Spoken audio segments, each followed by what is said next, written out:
Ready? Good morning, everybody. Oh, no, no. We're going to try that again.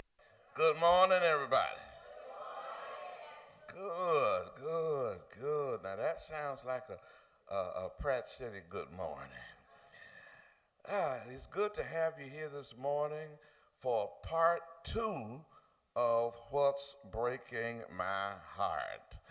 You know, when Howard first told me about this theme of what's breaking my heart, I immediately thought about that yellow girl that broke my heart when I was in high school, my first love. That's why I said, Lord, I want a wife that's jet black. No, and those of you who know my wife know the Lord answered my prayer. We're just glad to have you here this morning. You know, the Bible says that faith without works is dead.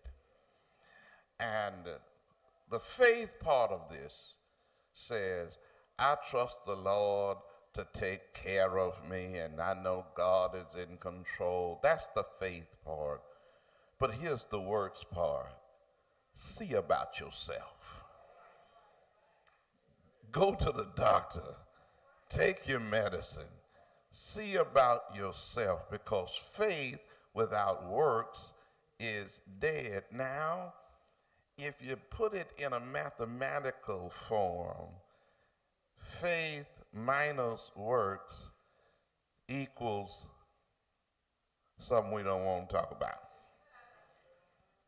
So let's do the work that we need to do so that we can postpone that last part, because like I said last week, I take no pleasure in preaching funerals. I want my folk to live a long time. I told my wife, I'd rather you bury me than me bury you. I want us to live a long, healthy life. So let's do the work and let's listen to this great panel that has been put together today and get as much as we can so that we can live a long time. All right, a long, healthy life. Is that all right? All right. This year we gave awards to our members who were nanogenarians. And nanogenarian is a person who has passed 90 years old. So next year I want to add to the group of nanogenarians. Amen. And if the Lord be kind, we'll have one to enter into the group of centurions, because she's 99 this year, and if she lives a little longer, she'll make 100.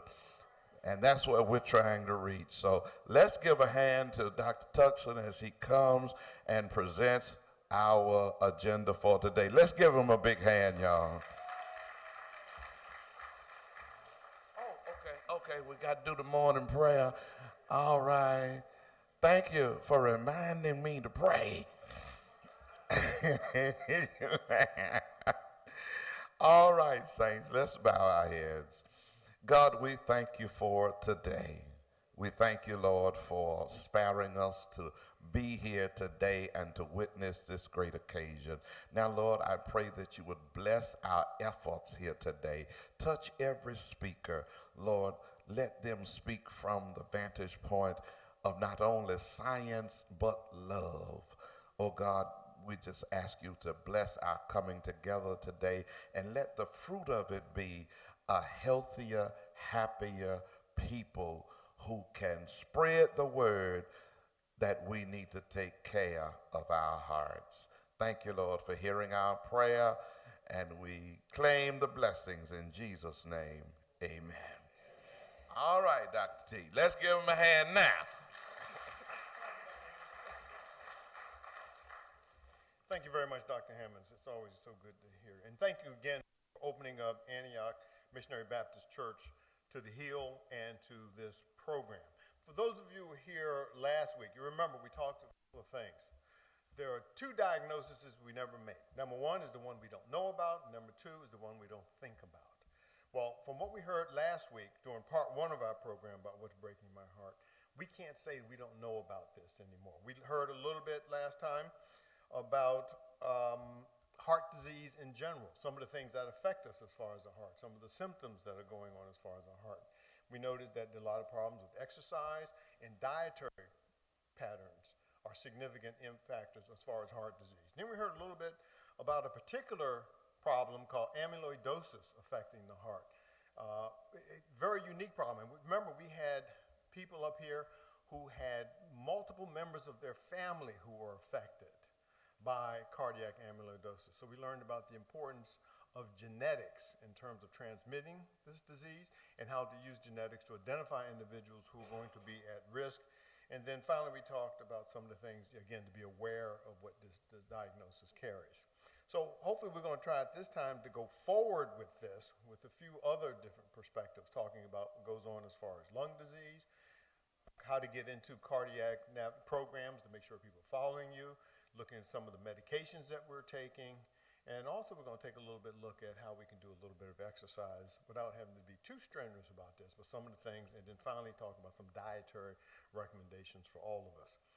I want to remind you that in your programs you have little sheets that are for pre-survey and post-survey. Please be sure to fill out the pre-survey so that we can have that information. And then at the end of the program, we want you to fill out the post-survey. And please turn those into us so we can kind of keep record and know what people are saying. So again, there's the pre-survey and then there's the post-survey. Do the pre-survey now. After each one of our speakers, they'll sit back down, but at the end of it, we're going to have a question and answer session. So please write down any questions or comments that you want to make, and we'll take those when we do that at the end of the program, the question and answer session. Let me begin we get some welcoming remarks first from Mr. Howard Mosby. Mr. Mosby earned his bachelor's degree in business administration and finance from Georgia State University, that's Georgia State, not Georgia Southern, and then completed the University of North Carolina School of Public Health Management Academy. For 8 terms, he represented the 83rd District of Georgia State House of Representatives. He is a founding member of the HEAL Collaborative and serves as both the corporate treasurer and the interim chief operating officer. Mr. Mosby, please.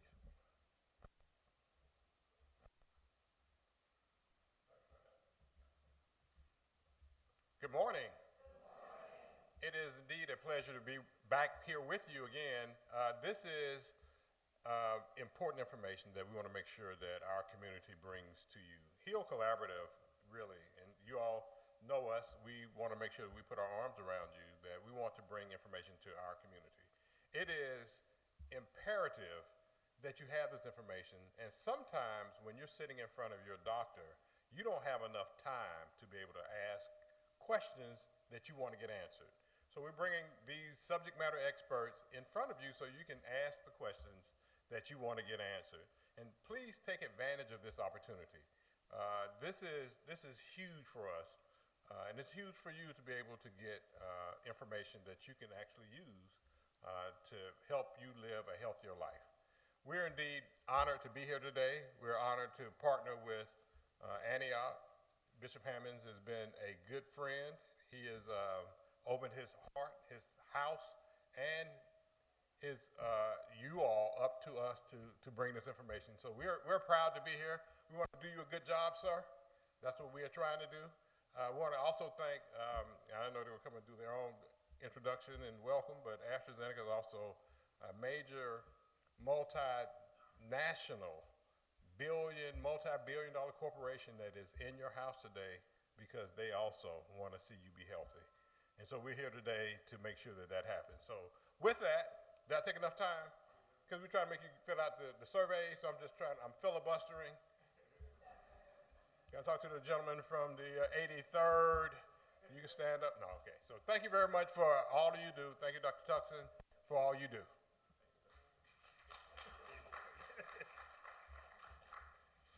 As Mr. Mosby stated, this is a partnership with AstraZeneca.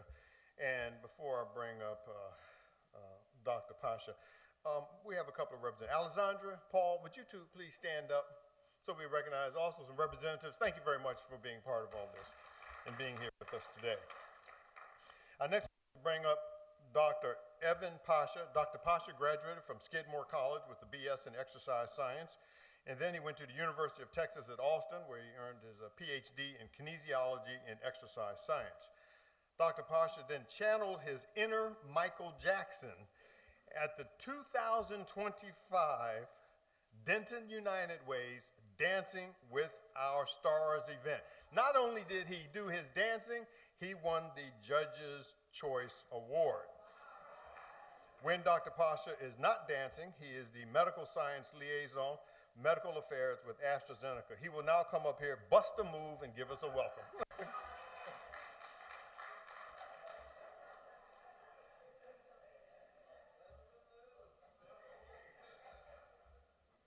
I don't know, it's gonna be a little hard to moonwalk up here. The carpet, so I'll save the moves for another time.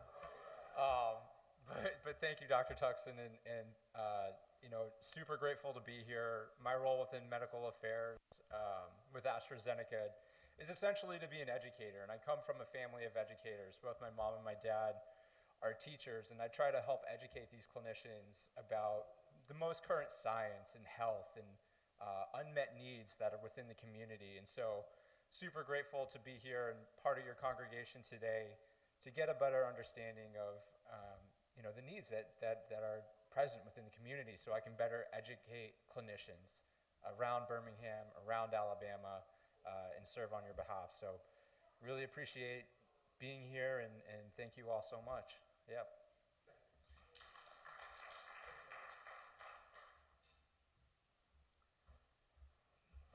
To get us started today, we're going to do a little warming up with Fitness for Life. We have with us today Dr. Brianna Richardson. Dr. Richardson is a physical therapist with M3 Endeavors. She graduated from the University of Alabama, where she obtained her BS degree, and then she got her doctorate in physical therapy at Alabama State University. Now, we don't want nobody having a heart attack. We're talking about heart disease, but we want to talk about some of the things we can do to keep us healthy. Dr. Richardson.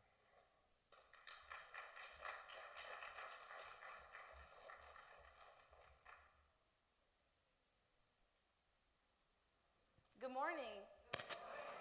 Thank y'all for having me. I'm excited to, let me turn this down just a little bit. Is that better? Can y'all hear me? Okay, good. So like you said, I'm gonna take y'all through a warm-up.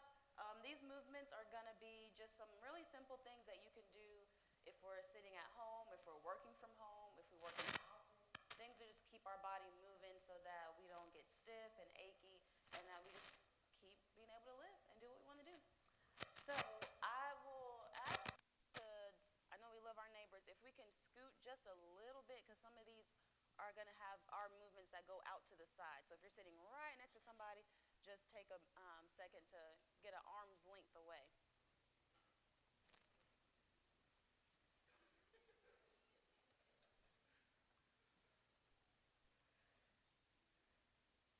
All right. So I'll ask everyone also to scoot a little in the pew, just so we're not resting, so we can have good posture sitting up nice and tall. I apologize for the static. I don't know what I'm doing wrong, but we'll keep going. Okay, so nice rested shoulders. We're going to start with just rotating our head. So getting our neck nice and warmed up so we can look and see what's going on around us throughout the day.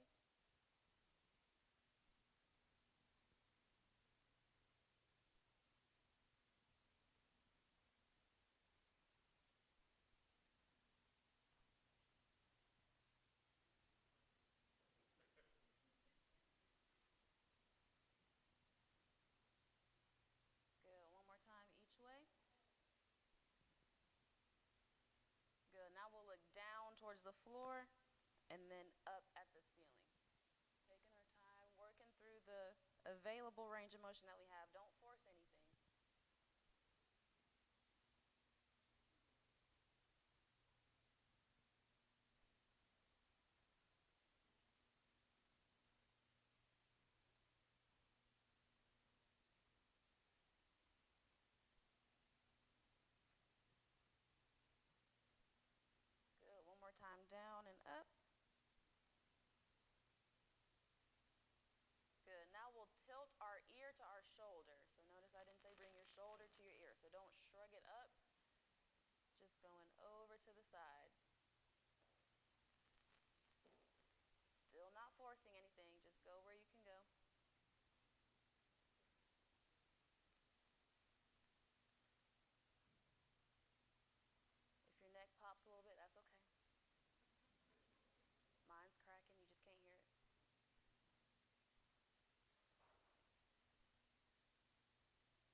ears and then press them down. Good, towards your back pockets. Up to your ears and then down.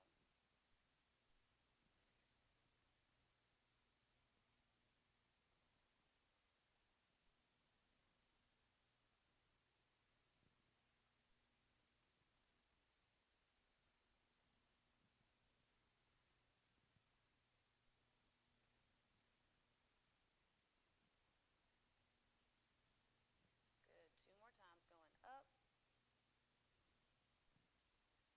Last one. Good, now we're going to take our arms, press forward, and then pull them back, squeezing your shoulder blades together in the middle. Good, pressing forward, squeezing your shoulder blades. We're going to try not to push anybody.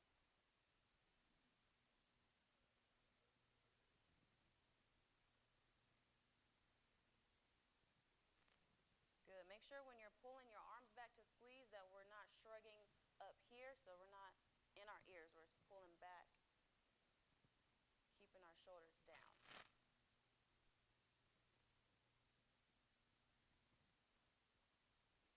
Good. Last one, pushing forward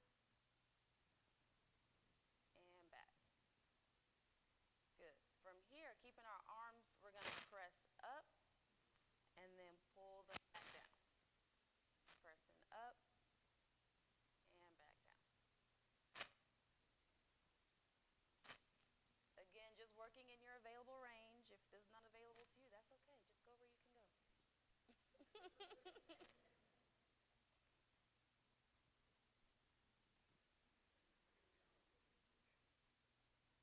Good. One more time, going up and then down. Now, palms are up to the ceiling, crossing the arms across your abdomen and then rotating them away. Good.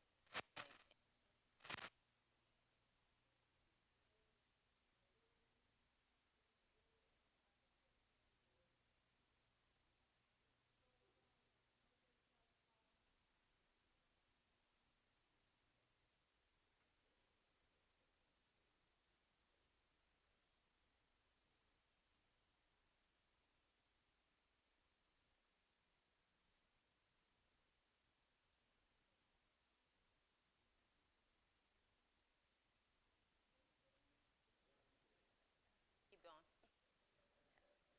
Arms down. Moving down to our legs now, we're lifting the heels and then lifting the toes. So if you need to kind of bring your feet forward, that's okay. Lifting the heels, lifting the toes.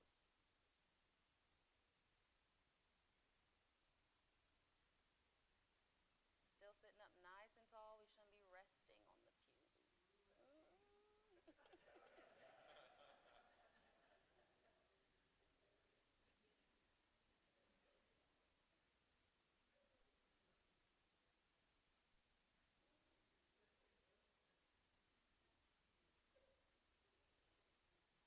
2 more times. And again, these are really simple to just do throughout the day. If you find yourself sitting, if you work from a desk, if you're sitting at home watching TV, these are all good to just keep moving, but they're not super strenuous, so anybody can do them. Good. So this last one sitting down. We're gonna march our leg one at a time. Now the trick with this one is you don't wanna lean and twist. You wanna try to stay upright and still. So if you can't bring your leg up without moving, don't bring it up that high, but just trying to stabilize, working on our core and our hip flexor muscles.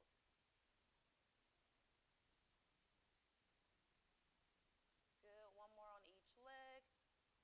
And then the last one, I always encourage people not to sit down all day. I like to have people stand up at least every 30 to 45 minutes, especially, again, like I said, if you're in the office, you should be standing at least once an hour.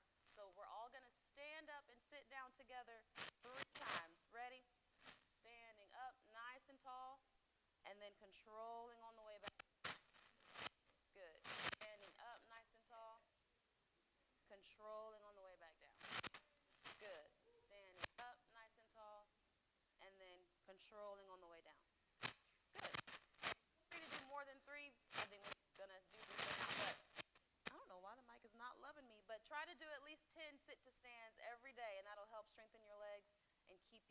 strong.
chest. Did I do something? Okay, got you. The fluid will to build up in between the lung and the chest wall. Okay. You start to get thickening of the lungs, limiting your ability to do as much as you were in the past. And the best way to get that diagnosed is to bring up, one, the symptoms to your physician. Two, they'll get an imaging, whether it's a CAT scan or a chest x-ray, and then pursuing a biopsy to confirm the diagnosis. Next slide. The treatment options for the lung, it's not as studied. We're starting to find more and more about the lung aspect of it. I think a lot of it focuses on just a lot of the symptom control, especially as it pertains to the cardiac. I know you guys had a very good talk about this last time, so I won't dwell into it. But especially with the cardiac components, if you can control the symptoms and the function of the heart, it'll offload the symptoms that are occurring in the lung.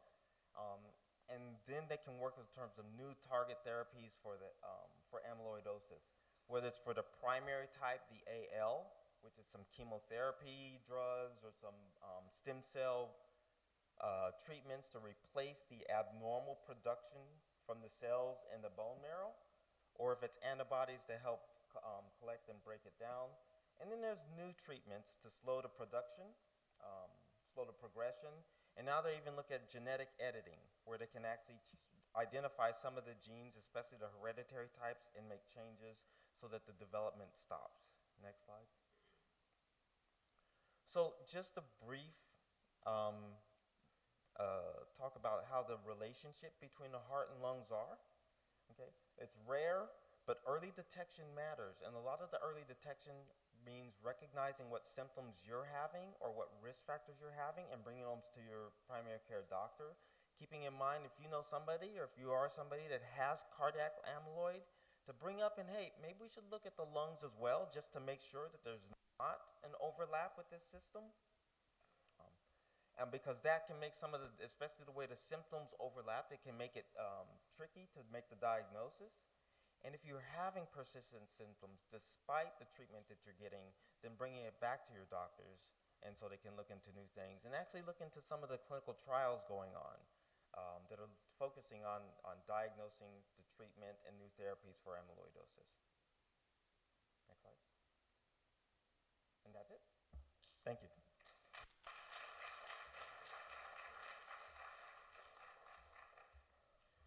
Thank you very much, Dr. Flano. Our next speaker is Dr. Pauline Long. Dr. Long graduated from the University of Montevallo with a Bachelor of Science degree in biology, and then she earned her Doctor of Pharmacy degrees, I might add, with honors, from Samford University and McWhorter School of Pharmacy. Dr. Long is on the board of directors for the Minority Women Pharmacists Association, and in 2018, she co-founded Meds Plus Consulting, a healthcare consulting firm that provides personalized, comprehensive health and wellness services to patients, caregivers, and to providers. Today, Dr. Long will speak to us about medication management, ensuring the safe, effective use of medicines for heart disease. Dr. Long.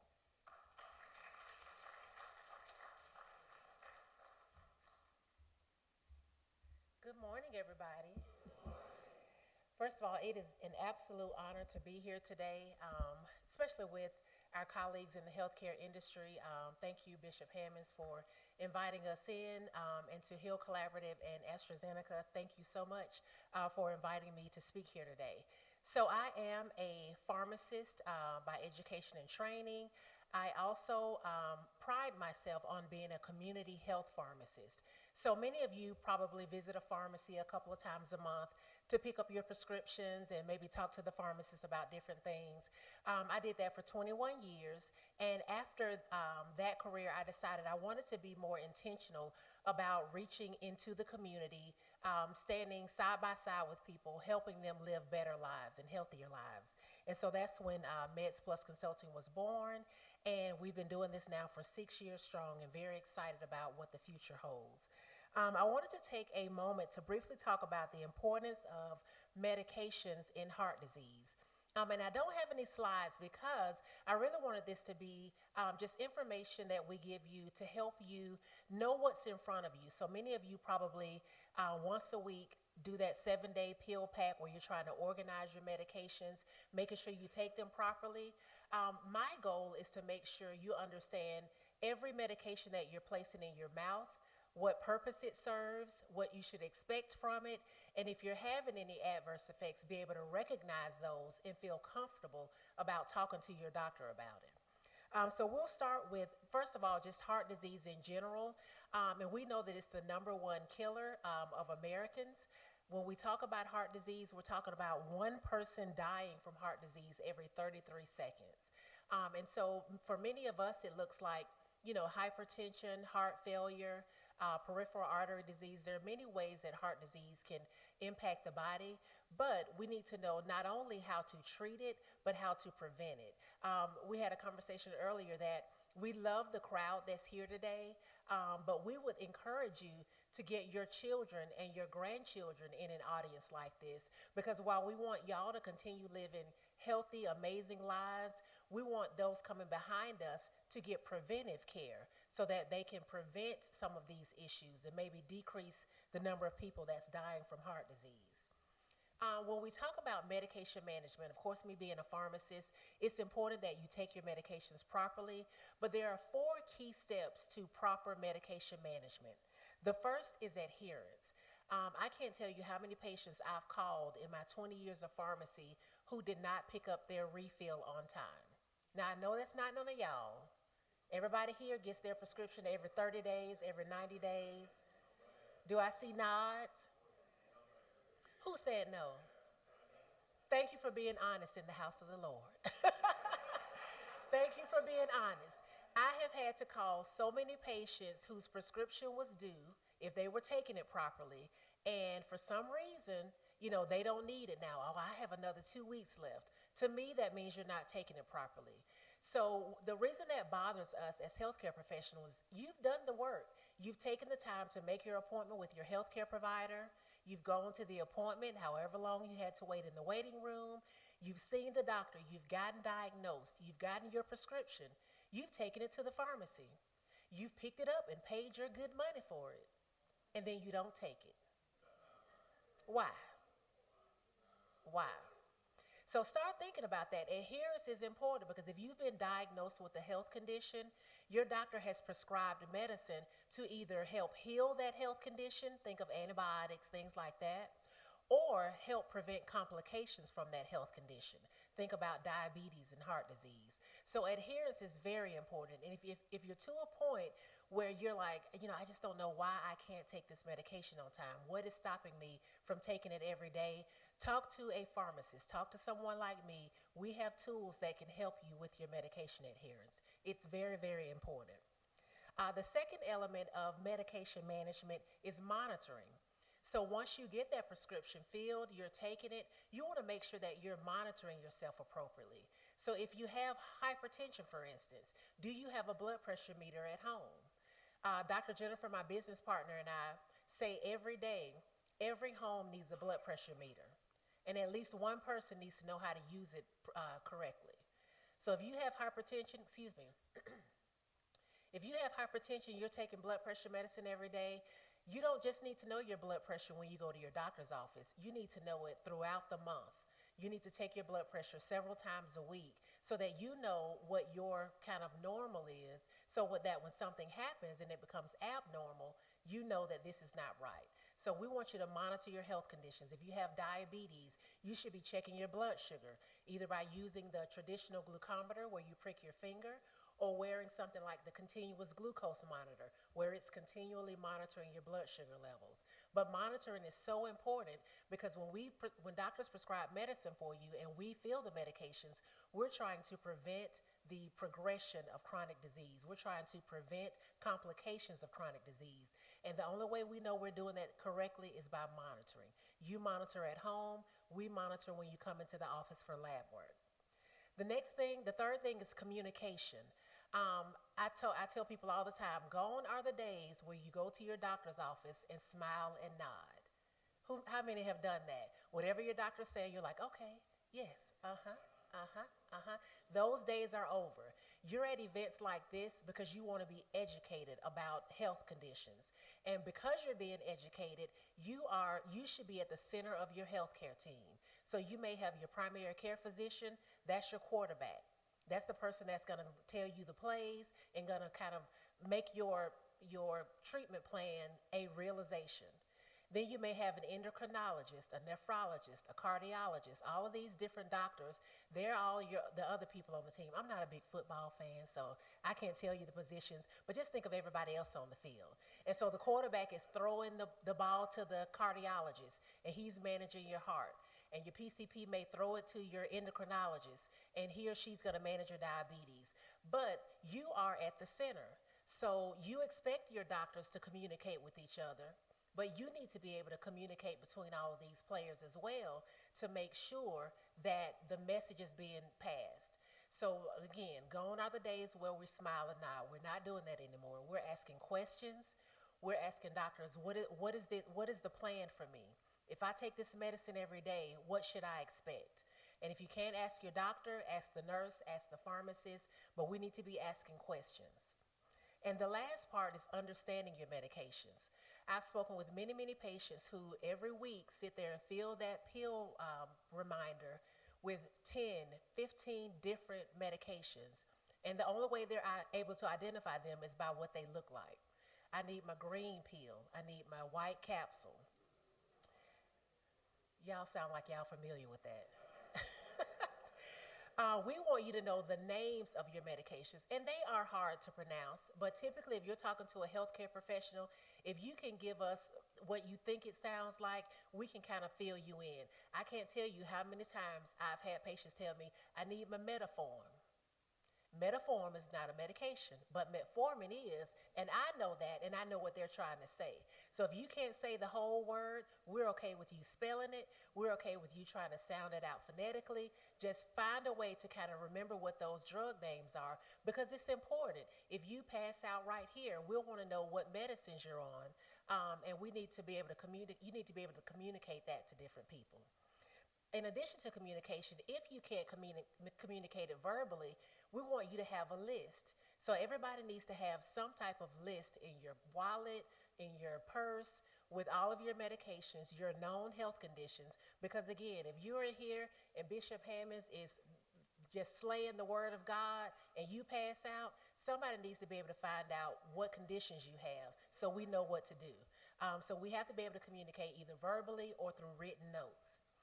And then I was going to go into briefly the medications of heart disease, but there are so many different blood pressure medicines and blood thinners and different things that you can take. I don't think that's appropriate for this setting, but if you'd like to know more, please reach out to us. I think they have our information on the screen. But again, I just want to stress the importance of adherence for medications.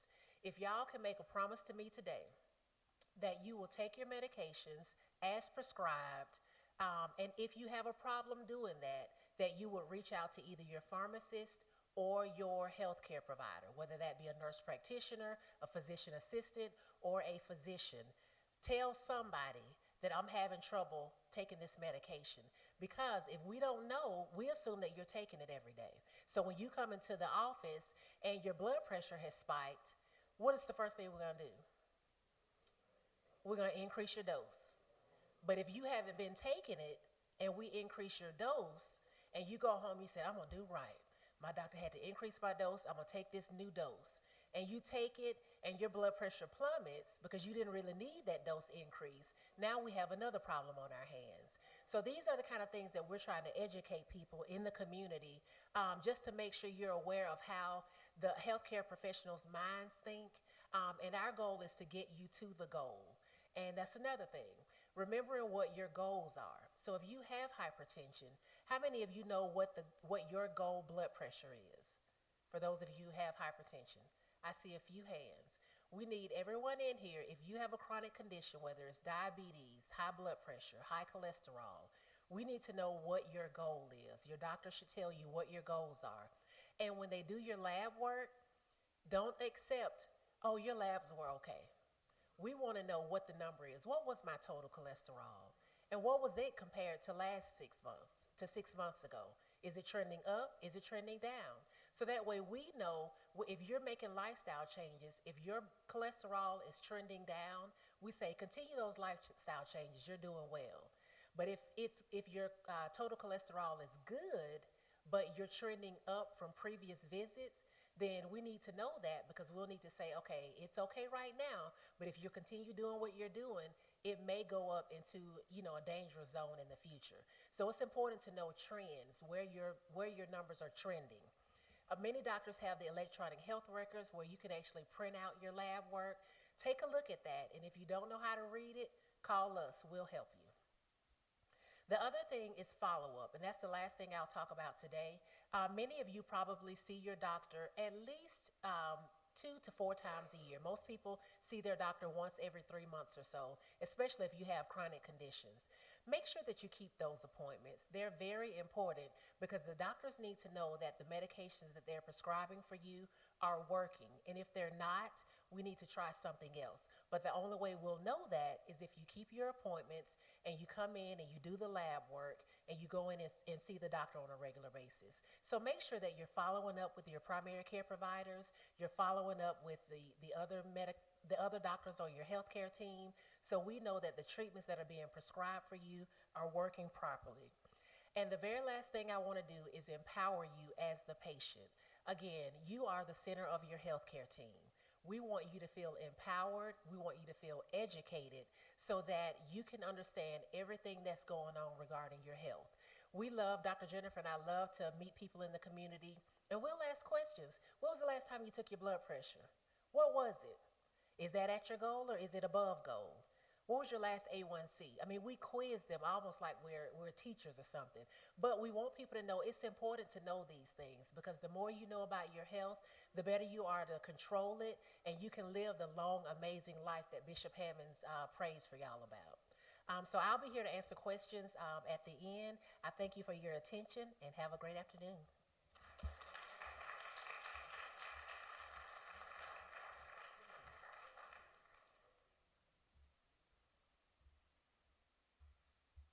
Thank you very much, Dr. Long. That was really, really good. But when you talked about someone being the quarterback, you talked about that. I think our next speaker is going to tell us really the more important person is the general manager, the person who really makes sure all the parts are connected and working in order. And that's going to be Dr. Carla Turner. Dr. Turner earned her BSN at Birmingham Southern College and then obtained a Master of Nursing in Adult Health Nursing, followed by a doctorate of nursing practice, both at the University of Alabama, Birmingham.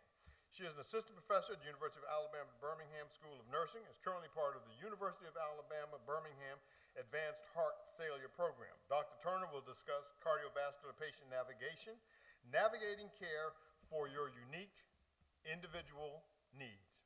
Doctor.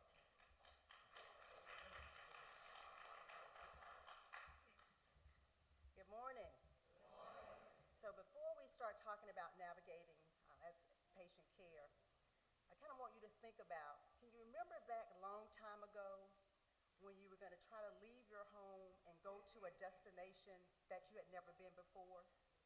You may pick up the phone and call a friend and say, hey, can you tell me how to get to XYZ? Or you may pull out a map and you start looking and see if you can find your way. Or you may stop on the side of the road and ask someone, how can you get to where you're trying to go? Imagine the advancements that we have today.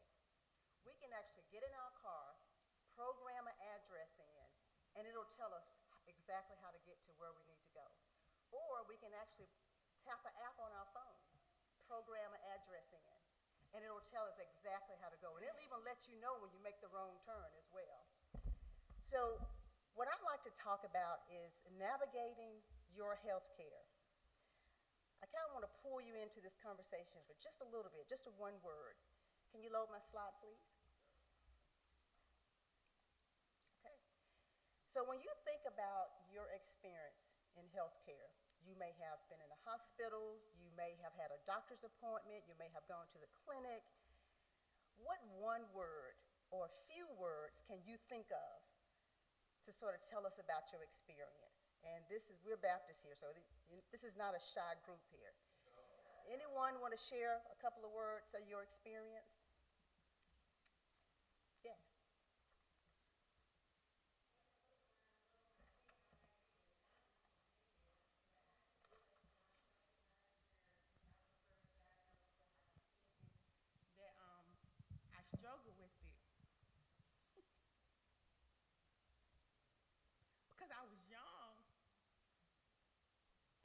didn't want to have a stroke like my brother did at the age of 30 and died.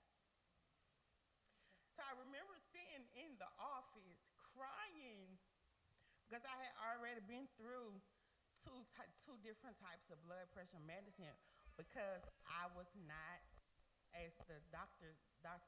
Pauline said, I wasn't taking my medication, so I wasn't being honest with my doctor. But when I did finally start taking one that he put me on, I remember telling him that I get these tingles in my fingers and these tingles, in my feet. And he was like, well, I've never heard that before. It was a Caucasian doctor. And I said, well, I must be the first one because I'm telling you, and it makes me dizzy, and it was lisinopril. And so he wasn't listening to me, and so because my blood pressure wasn't being managed, he upped it. So the tingles increased, the dizziness increased, and so he wanted to increase it again. So I fired that doctor. I found me another one. All righty. Thank you. So what she's pointing out is she didn't feel listened to, okay? The other thing that I hear a lot from patients is, I get lost, I can't find my way. I don't know who to call.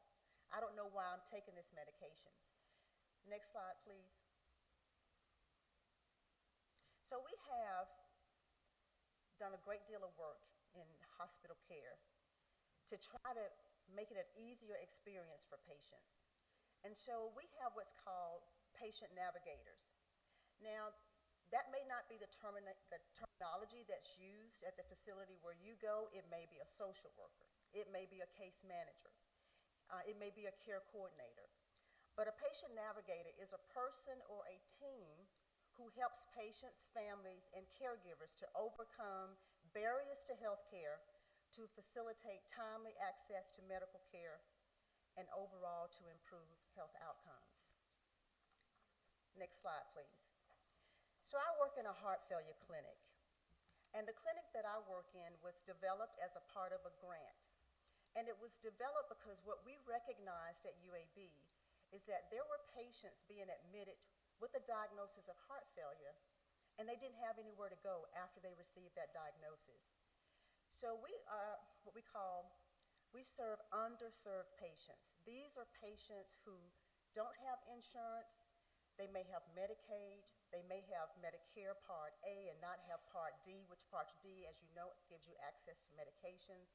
And that's how we manage heart failure, is through really good medications that help us improve the quality of life for patients. We operate by way of what we call an interprofessional collaborative practice team because we realize that heart failure is a very complicated clinical syndrome. And so I know you heard a lot about heart failure, but I just want to tell you a little bit because I could go on and on talking about heart failure. But heart failure is a clinical syndrome in which the heart may not be able to pump blood enough to meet your body's need, okay? And when we see that, usually we see what's called a reduction in your ejection fraction. Some of you, if you have a diagnosis or know someone, you may say, well, your heart is functioning at 20%, for example. That means that your left ventricular ejection fraction is less than 50 to 55%, which is a normal range for heart function. For patients who have heart failure preserved ejection fraction, their heart may be pumping well, but it may have difficulty relaxing to fill with blood. We call that diastolic dysfunction, okay? For heart function that is reduced, we call that heart failure reduced ejection fraction. We talked about amyloidosis. The one thing that we have noticed in clinical practice is that our patient may have normal ejection fraction. And so that's the quandary that we're looking at for those patients who have heart failure preserved ejection fraction, that have multiple symptoms, they're in and out of the hospital. We're evaluating those patients for amyloidosis. So we are learning along the process as well. I did review the session from last week, and one of the gentlemen said he was determined to come to UAB. So this is the benefit that he saw. There are 2 scanners in this city that we can actually scan and pick up changes that may be consistent with amyloidosis. And guess what? We have one of them at UAB.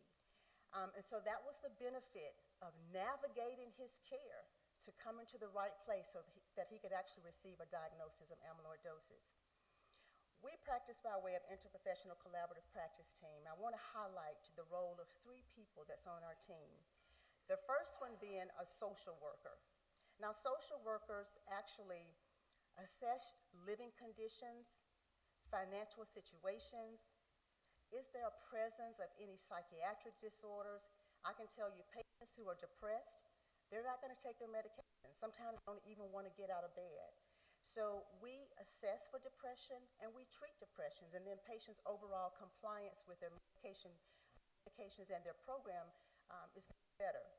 We also have support systems. If you don't have anyone that's going to support you and encourage you to help you if you need help, then patients usually don't do well. So social services actually help us to acknowledge and identify those situations. We have what's called a social determinants of health coordinator. So what are social determinants of health? We're hearing that a lot. So these are non-medical factors that impact your health and well-being. Number 1, do you have access to care? Number 2, do you have transportation to get to the doctor's office? These are a lot of things. Number 3, now we'll talk about that. Do you have access to food? We have lots of food deserts in Birmingham, whether you realize it or not. We've got a few new supermarkets that have come up, but sometimes people have to travel an extensive distance just to get access to food. And more importantly, do you have access to healthy foods? The third person I want to highlight is our pharmacist. The way that we manage heart failure is with medications. And the Heart Association and the American College of Cardiology has done an extraordinary job in terms of research, in terms of what medications we need to actually have patients on to try to improve their heart function and to improve their quality of life. I call it the Fantastic Four. And whenever I speak about heart failure, I always talk about the Fantastic Four. You may have heard about beta blockers in the past, medicines like metoprolol, carvedilol. You may have heard about medicines like spironolactone. But the medicines that you may not have heard about, that you need to ask your physicians about, if you have heart failure, are you on what's called an ARNI, an angiotensin receptor neprilysin inhibitor called Entresto? If you're not on an SGLT2 agent, Farxiga. You need to ask your physician, why aren't you on Farxiga? These 2 medications, I can tell you, I have seen remarkable results from those medications. Patients, number 1, they'll say, I feel so much better. I'm able to do more without having to sit down and rest. So less shortness of breath, less fatigue. The other thing is, I've seen some wonderful recovery in heart function by using these medications. So if you're not on those medications, I want you to navigate and ask some questions about those medications. Next slide, please. So let's talk about access to care. What's your ability to get healthcare services when needed? What are some of the barriers? The one that I see a lot is insurance. And I want you to know today that you don't always have to have insurance to be able to get the appropriate care. You just have to search your community and begin to ask questions. Where can I go? What we do in our clinic, patients come without insurance. We try to identify what are the opportunities for us to be able to connect them with affordable care, for example. Are they eligible for Medicaid? A lot of patients are eligible for Medicaid and don't even know it and have never applied for it. Cost of care. Can I pay for it? A lot of times patients are concerned. They don't go when they have a symptom because they're concerned about large bills that they cannot cover. Transportation. Do you actually have a way to get to your clinic appointments? Do you have a way to get to the emergency department if you're having symptoms? And then what's the wait time? You go to the emergency department, 4 hours have gone by, you gotta pick your kids up from school, you gotta be at work. You know, that's the challenge that lies before some patients that sacrifices their health from going to having access to medical care. Knowledge of cardiovascular diagnosis. You know, what does it mean to say that you have high blood pressure? What does it mean when you have heart failure? What does all of that mean? Next slide, please. So let's talk about your role. This is a favorite part I like to have conversations with my patients about. Understanding your diagnosis, heart failure, hypertension, coronary artery disease. You've had a heart attack. What does that mean? What does it mean if I have high cholesterol? What can be the complications of that? Ask questions and talk to your healthcare provider. As was mentioned at last week's session, if you're sitting across from someone who's not listening to you, who's not answering your questions, then you probably need to be sitting across from someone else. And you have that right. So ask questions, and the thing that I always tell my patients to do, write your questions down before you come to see me. Because a lot of times, by the time you get there, just the stress of getting there, you forget, that one major question that you had. So write your questions down. What are your treatment options? If you're prescribed medications, what are these medications? What do they do? Now, I know they have complicated names, so you don't have to be able to necessarily give the complete name, but just try to sound it out a little bit. We're okay with that. We can figure out the rest of it. Would exercise benefit you? Also, if you have to have a surgical procedure, how long is it going to take me to recover? How long will I be out of work before I can get back to work? So asking these important questions will help you make your decision. Also, participating in your decision making. I have to actually bargain with my patients all the time about medications. I have patients that say, look, I'm not taking medicines 3 times a day. I, as a provider, I have to respect that, and I have to generate for them a medication plan in which they're going to be able to do. So it's going to be useless if I prescribe a medication and they're not going to take it. So we bargain a lot in terms of what's going to be the medication plan. Managing lifestyle factors, dietary changes, that's a tough one. We're here in the South, in the Southeast. We're in what we call the heart of heart failure and stroke. We call it the heart failure and stroke belt. So we've got to do better in terms of what we're eating and how we're eating it. Yeah, if you eat vegetables and you're cooking them with pigtails and smoked meat, that's not really the best option. And that's what we do. So we need to rethink what we're doing and how we're cooking food. We got to cut down on the salt.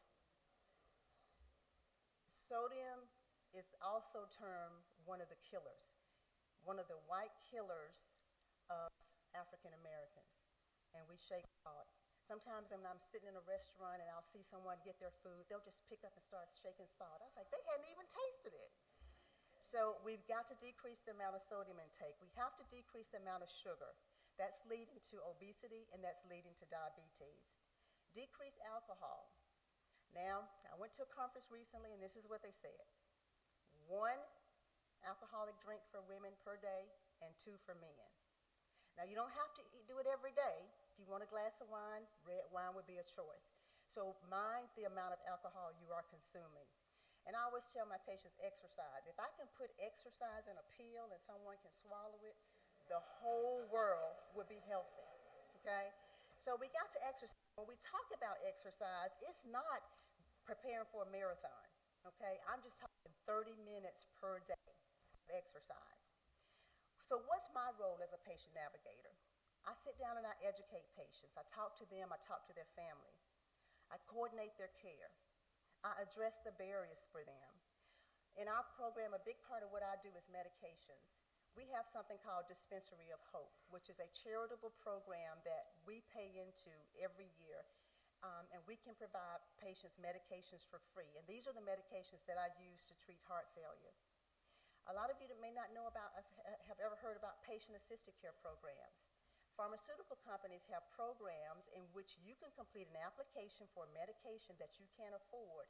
They will evaluate it, and you can likely get that medication for free, and they will ship it to your home. If you have a high copay cost, they have something what's called copay cards, whereas it may take your copayment from $20 possibly to $10 and possibly to $0. So ask about copayment cards. Also 30-day free medications. When I start medication on a patient that I know that they can't afford and I've applied for the patient-assisted care program, I use a 30-day free card so I can go ahead and start that patient on that medication. So the overall goal for me is to improve heart function, to improve the quality of life, and to improve longevity. And the reason why UAB hired me is, number 1, to keep patients out of the emergency department and to keep patients out of the hospital. Thank you all very much.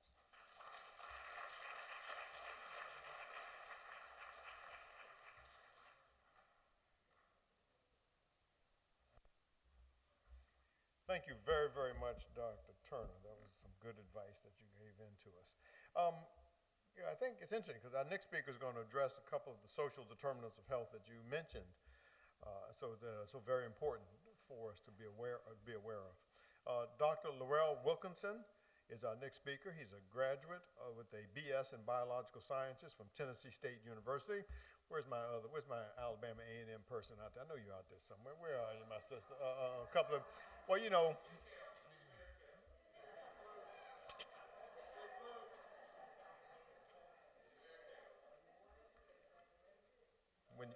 when you're from the Mecca,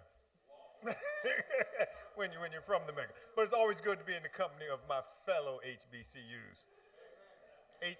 But there is how. Anyway, after obtaining his BS degree, Dr. Wilkinson then attended University of South Carolina, where he earned both his master's and public health and PhD degree there in health sciences policy management. Dr. Wilkinson is an associate professor of community health and human services at the University of Alabama at Birmingham and has an appointment with the School of Medicine and the Minority Health and Research Center. Of particular note, Dr. Wilkinson is the principal investigator of Gear Up Alabama, a program to increase the number of low-income students who are prepared to enter and succeed in post-secondary education. And Dr. Wilkinson, you will notice, I always make it a point of including the educational background of everyone that comes up here because I don't know about you, but everybody's mamas and papas are very proud of us and the degrees that we've had. And and it's particularly important in this day and age with what they're trying to take away from us as black folks to know how good we are in the classroom. DEI or no DEI, we are some smart people. And I think it's necessary that we pay homage to that. So keep going with what you're doing. Dr. Wilkinson also started the Wilkinson Wellness Lab to encourage individuals, families, groups, and communities to adopt healthier lifestyles for optimal living. Today, Dr. Wilkinson, who could speak to us on many different subjects as you can see, will speak to us about nutrition and psychosocial support for a healthy heart. Dr. Wilkinson.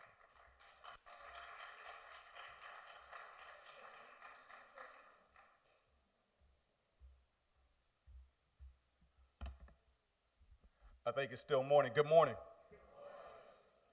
It's great to be with you today. I want to thank members of the church, Pastor, Hill Collaborative, and all you good folks, family, for being here with us today. It is truly a great day to be in the house of the Lord. We're here to talk about heart. And my slide's not up there yet. There we go. Talk about heart matters.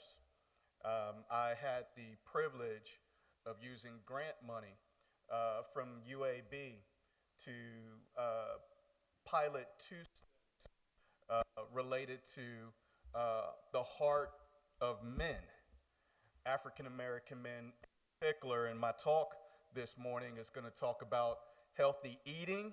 Let's say healthy eating. Healthy activity, healthy rest, together. It matters. All right, next slide, please.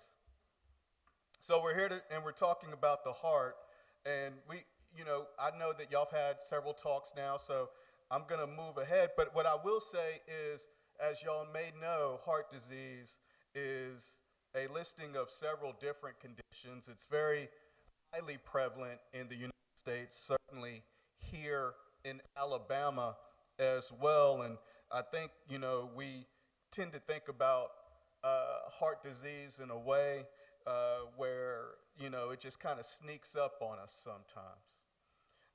We may feel a little chest pain, or we may characterize it as a little heartburn, but we shouldn't take those characterizations lightly.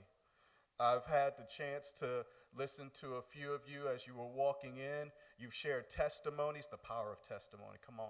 You've shared testimonies already, and we should not take this lightly. We should listen to the wisdom of our brothers and sisters. When we think about the extreme fatigue, the good doctor was up here talking about walking, there he is over there, walking to the driveway and feeling a little sense of fatigue. We should not take that lightly. If we feel dizziness or shortness of breath, we should not take that lightly. If we feel a little bit of palpitations in our chest, we should not take it lightly. Because all of this could be the signs and symptoms leading to something worse. But if we catch it early, as some of our good friends have said already, then we can do something about it. And that's why we're here today. Next slide, please.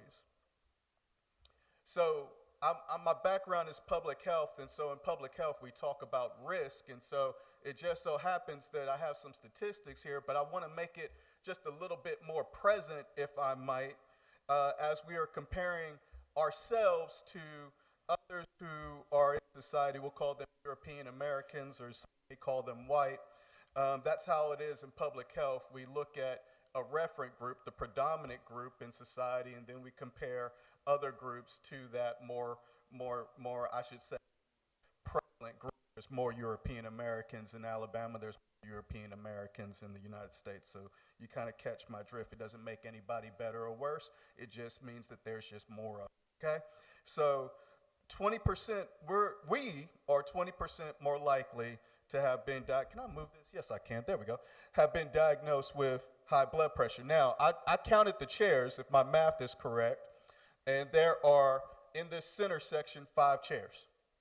So if we're talking about white European Americans, it's 1, 2, 3, 4, 5. They got hypertension. But if we're talking about us, I got to add this extra chair right here. Our risk is greater, okay, for hypertension here. But when we talk about controlling our hypertension, I got these 5 chairs in the center right here, 5, 20, 40, 60, 80, 100%. But when we're talking about controlling hypertension, for my white brothers and sisters, they're doing a good job. For us, I got to remove a chair. Because we're 20% less likely to control our hypertension, y'all. We got to do better. We got to do better. My women in the house, you are 50% more likely to have hypertension, high blood pressure, compared to our white brothers and sisters. So 1, 2, 3, 4, 5. I take that chair and I add another chair and a half of another chair, and that's my risk for my women. I'm not here to pick. I'm not here to cause offense. I'm here to acknowledge and say, let's work to do better. So in Alabama, I looked up, I had to run some calculations. I tend to play with the computer a little bit. 48% of my brothers and sisters, black African American, in Alabama are living with high blood pressure. 35% of us are living with high cholesterol. 19% of us, 20% of us, and I think this is a low number, are living with diabetes. And I will tell you, full disclosure, I have been diagnosed with pre-diabetes since the age of 27. I fight it every day so that I do not become diabetic or that I delay the onset of diabetes. So what do we need to do? Next slide, please. Well, first we got to understand our risk. So when we're talking about heart disease and risk factors, we got to understand high blood pressure leads to heart disease, high cholesterol, smoking, diabetes, obesity, eating a diet high in saturated fats, not getting enough physical activity. These are all things that Mrs. Turner just got through saying. Tobacco use.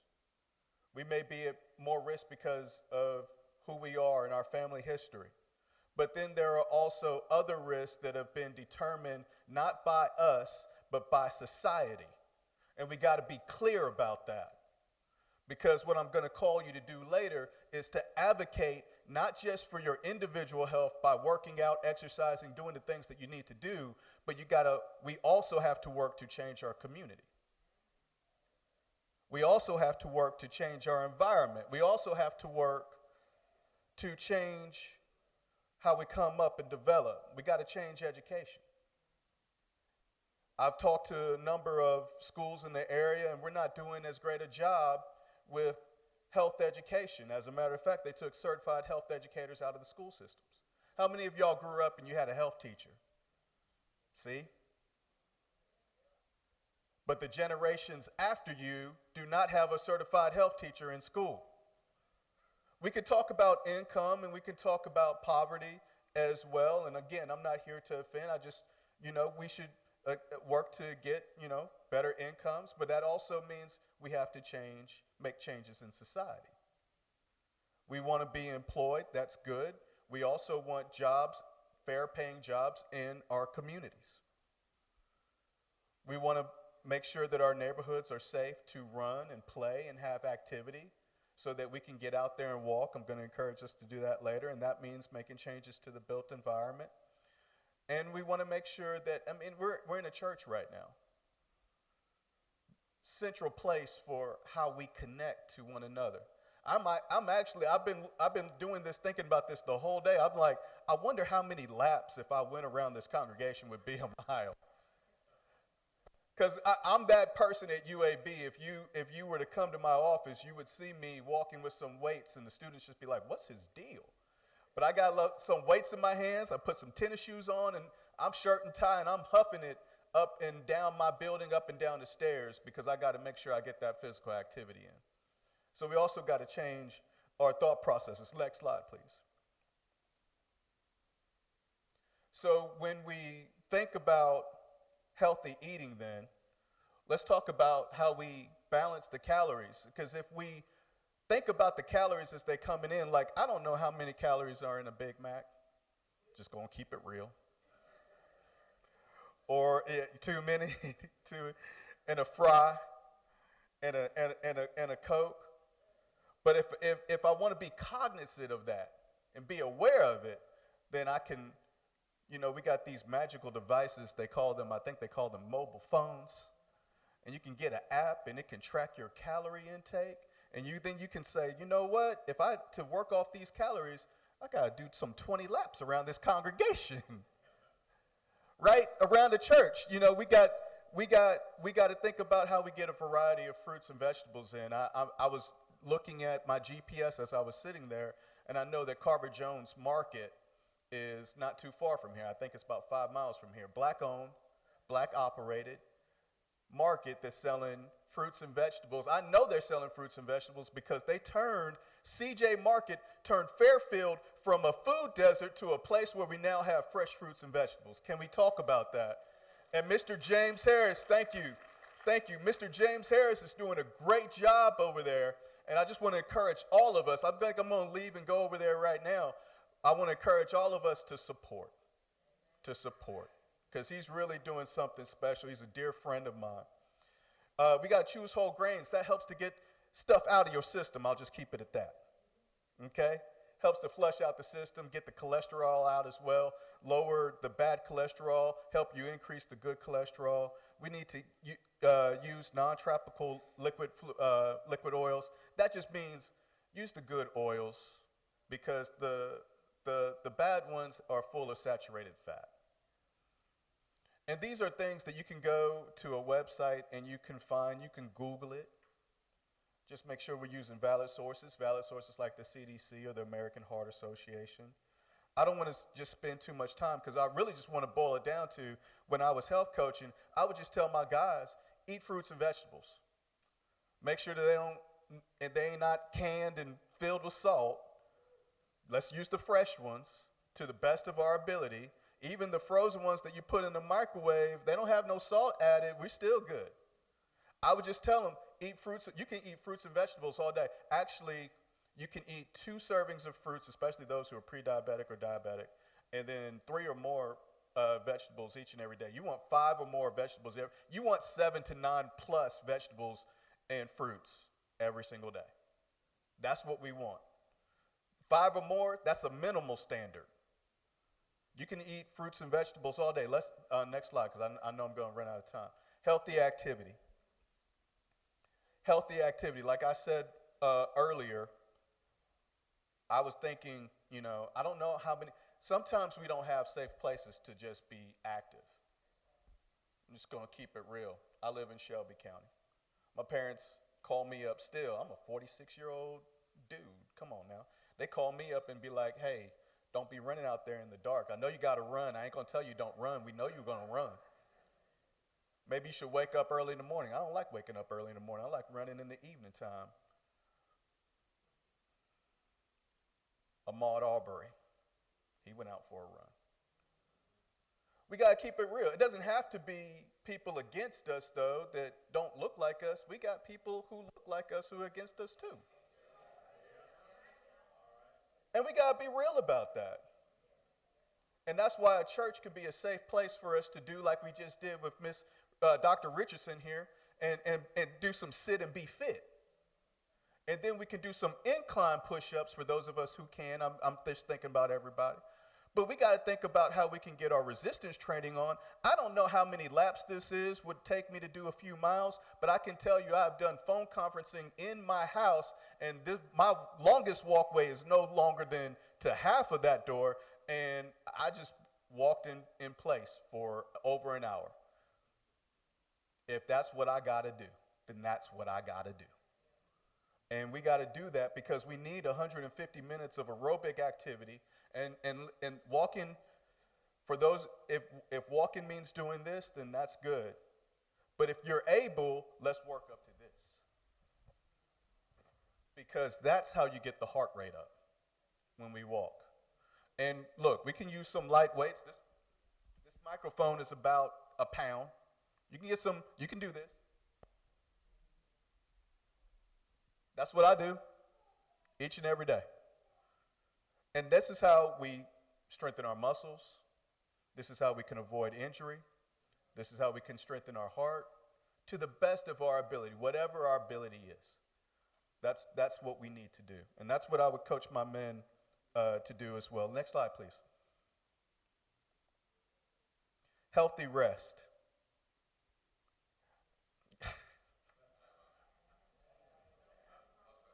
Like the word doesn't talk to us about getting some rest now. Come on.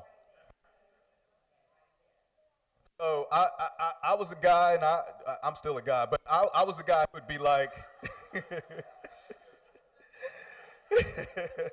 gotta be careful. I'll be that type of guy who'd be like, man, I just worked a double-double, you know what I'm saying? I don't need no sleep, I got maybe 2 hours last night. I'm good. What you need me to do? I could do this all day, right? And I used to brag and boast about it. I'm serious. I know some of y'all like, I do that too. And then I had to go to Kirkland Clinic because one day I did exactly that, and I had a physical, a checkup right after it, and stayed up till about 4 in the morning working on a grant, had to get it in. But my checkup was like at 9 in the morning. And so I got 3 hours of sleep, went to the checkup, and got a irregular EKG. They tested on 2 different machines because they're like, you look good, but you got 2 irregulars. We're going to get you into an ECG at Kirkland, did that. It came back normal, thank God. Then I went to the doctor and I said, I probably should have told you. I did some research. I probably should have told you I only got 3 hours sleep last night. She was like, yeah, we probably would have just done another EKG. We wouldn't have sent you to get an ECG at Kirkland. My point is, that was just one day. What do you think doing that over the course of time will do? Raise your blood pressure, make your heart work harder. Your body's not getting time to recuperate. Where it regenerates cells at night. Your brain activity is just constantly going, putting you at risk for Alzheimer's disease, dementia, high blood pressure, sugar levels don't come down because you ain't got enough sleep. Hormone imbalances, mood imbalances, anxiety, depression, weight gain because your body, again, is not resting. And so we got to look at the benefits of what good rest will do and not just think about how society thinks that we got to go all the time. Because what society is trying to pressure us to do, and again, I'm not making them the big bad enemy, but what I am saying is they ain't looking out for your best interest. You got to look out for your best interest. And that means taking a pause, getting some rest, taking naps if you need, getting some good sleep. And I know that's hard. I got a 12-year-old, a 9-year-old, and an 8-year-old. And they tend not to think that I need sleep. Let me get ready to go with this. Next slide, please. So I call these the core four: healthy eating, healthy activity, healthy rest, sleep, but also stress management.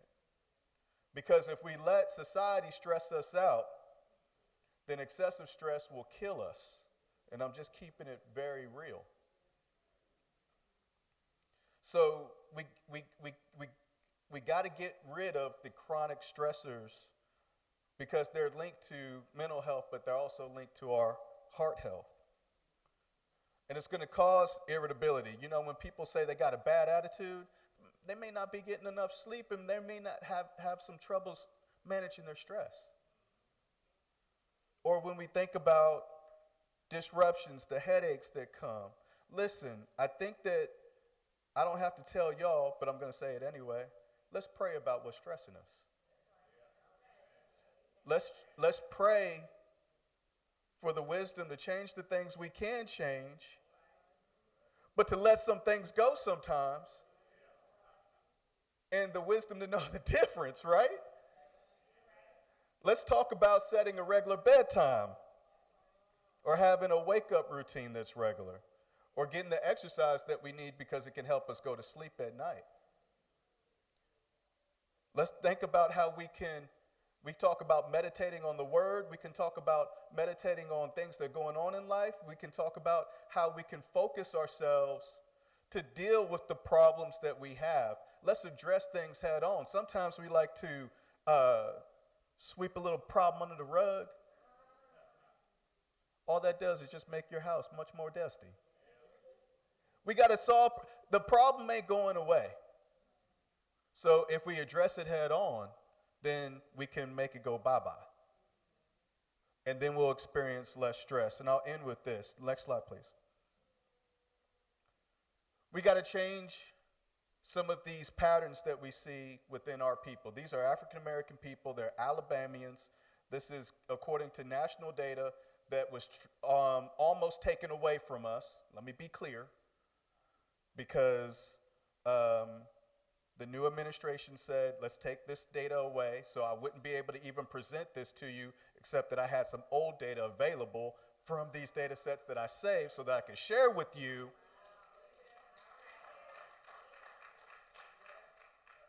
what the real is. And these numbers ain't bad, okay? Exercise. About 30% of us aren't exercising in the last 30 days. We can improve that, okay?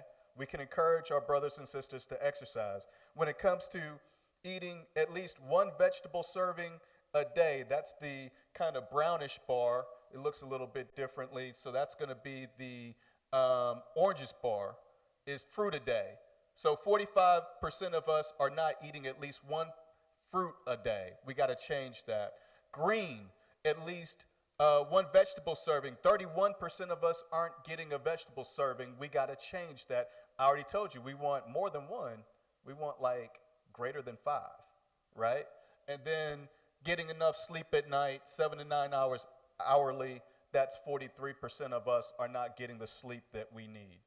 We can change those behaviors by ourselves. We can do that by ourselves, for ourselves. And the last slide, please. And here's how we can encourage, we need more of these type of workshops because it needs to be top of mind. It needs to be top of mind. Look, if we don't have health, then it means we ain't here.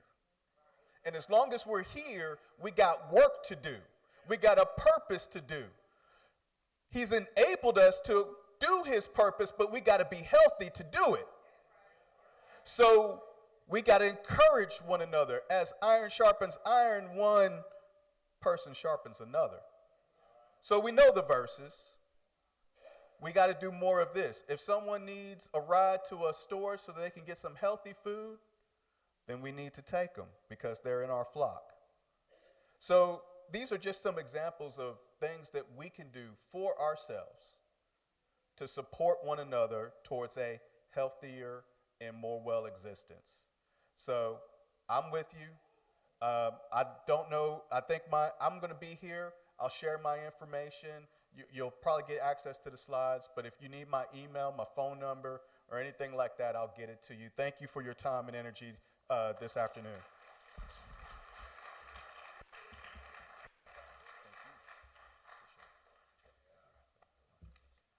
If you will demonstrate the HBCU walk one more time for us, Doc. Come on, let's see that HBCU walk, man.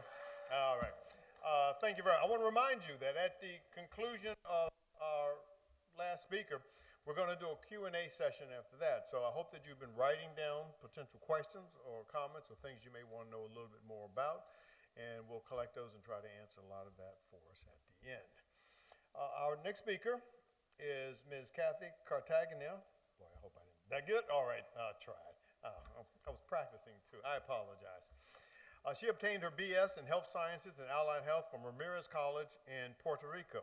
She's currently a Program Manager 2 for the All of Us Research Program at the University of Alabama, Birmingham. This program's goal is to help researchers understand why people get sick and how they stay healthy. Today, Ms. Cartagena will speak to us on addressing health-related social needs. Please, if you would.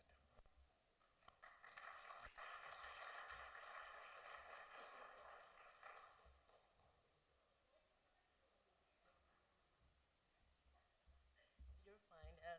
That's why everyone call me CC. Uh, so it's not you, it's overall. So it's a good time this morning to start opening our ears because you can tell I'm not from here. That means my accent will be stronger. So, but feel free to raise your hands or either talk or ask if you don't understand what I'm trying to say. I will try to do my best, okay? Thank you to the pastor because this morning you remind me a lot of manners that we had in Puerto Rico. Our church, actually, my church in Puerto Rico is similar to this one, and I feel in home. So that was something that I started feeling very well this morning when I was coming this morning and say, well, I'm going to be talking to a community that I've never been talking before, so let's see how it is. So here I am, I'm Kathy Cartagena. It sounds like henna, like the hen, but everyone's called me Sissy, even my boss, even Dr. Fuad called me Sissy because she said, Kathy, it's too hard for me. So, but I'm working on the All of Us research program, but also I work for the Minority Health and Equity Center at UAB with the SEAL program and also with the Live Health Smart program. That's two programs that we are now working very intense through the community health workers. And what I'm going to be talking this morning is how the community health workers are impacting our communities here in Birmingham.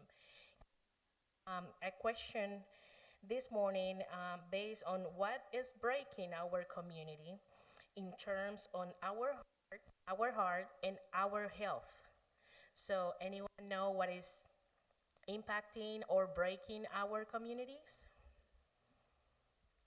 Some of the topics are the healthcare access. So not everyone is having that access to the healthcare system, the economy, also the food insecurity, the environmental, the mental health challenge, and the systematic inequities. And we know as a minority, and I include myself because I'm another minority, is some system here in Alabama, including Alabama and Birmingham, create some challenge for us to navigate on the health care system. So the community health worker is a new program that we are trying to implement across the whole state, but we are doing our pilot this year here in Birmingham and also Selma, Alabama. So we are about to launch this month in March, And we're going to be starting having coaches that will be from the community. That's the difference that we are trying to, because we have in the health system, we have patient navigators, we have social workers, we have all kind of titles who help the patient. But one thing is, when we are working in a huge institution like UAB, that we are pretty much another town as employees, um, that everyone is coming from different places. But when you had a community member who we train on healthcare access and social determinants of health, that is from that community, that he work in the community, live in the community, or either worship in the community, is a person who will be helping this community to understand and address the issues that we're having as a community, and then we can go to the health system and get a better outcome.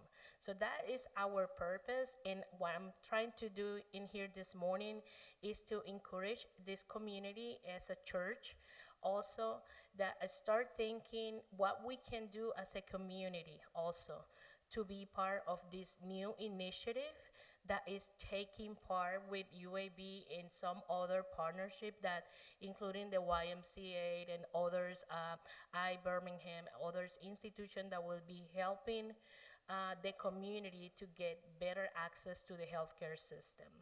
So also, I want to encourage everyone to, and this is something that when the pastor was talking this morning about faith without work is death, it remind me of the book of the Daniel plan, that he talk about how us as a church member, and it's a part on that book that I always remember because I was reading, and I said, it's so true. He was talking about how we come every Sunday when the pastor asks for those people who are asking for prayers. And we are coming every Sunday and ask for the same prayer. Take care of my diabetes, or take care of my heart condition, or take care. But which is the part that us as a community members are doing to take part on the work action? So because we had the faith to come every Sunday here to be asking for that prayer, and we know God has the control. But which is the part that we're doing to take action of self-care? They take care of us. They said, okay, as a minority, and I'm pretty sure that we are very similar, the Latino and the Black community, we take care of everyone.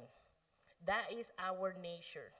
As a mama, I take care of my neighbors, my grandma, my son, my kids, everyone. But most of the time as a woman, we don't take care of ourselves.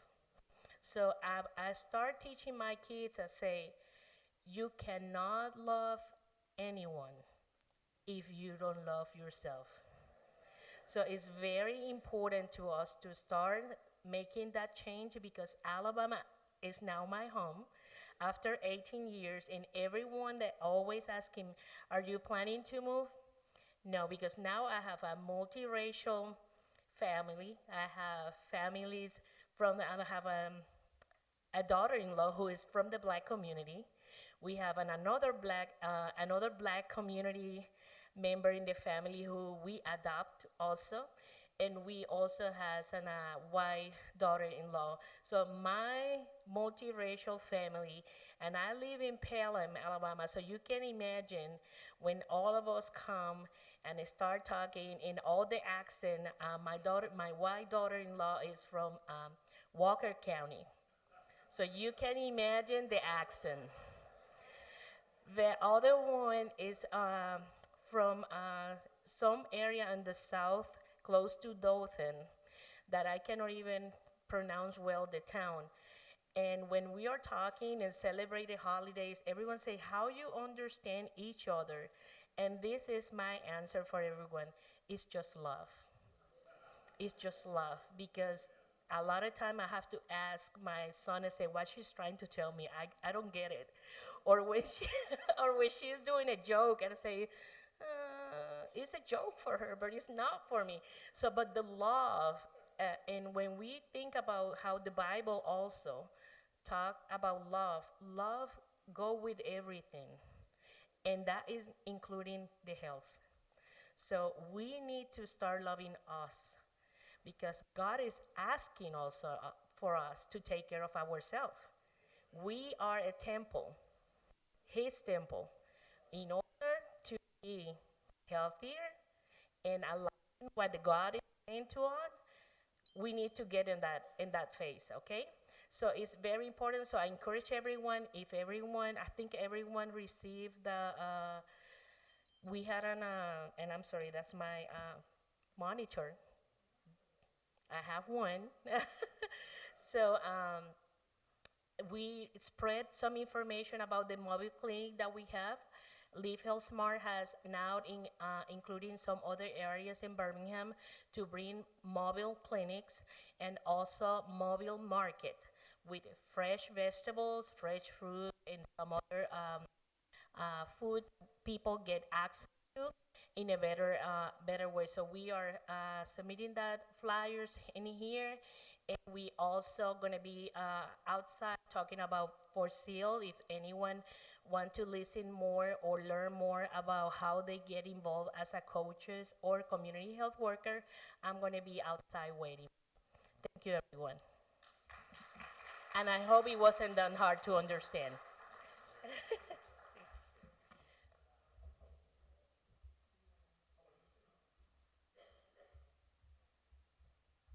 Thank you very much, Ms. Cartagena. Perfect. Wow, perfect. All right, well, you know, it's laziness and ignorance on my part not to get the name right. So we all have, what do we have in our lives? We have our good names. And I think it's important that we all pay attention. Let's bring our speakers up here for us, please. Dr. Flano, Dr. Long, Dr. Turner, Dr. Wilkinson, Dr. Richardson. Please come on back up here.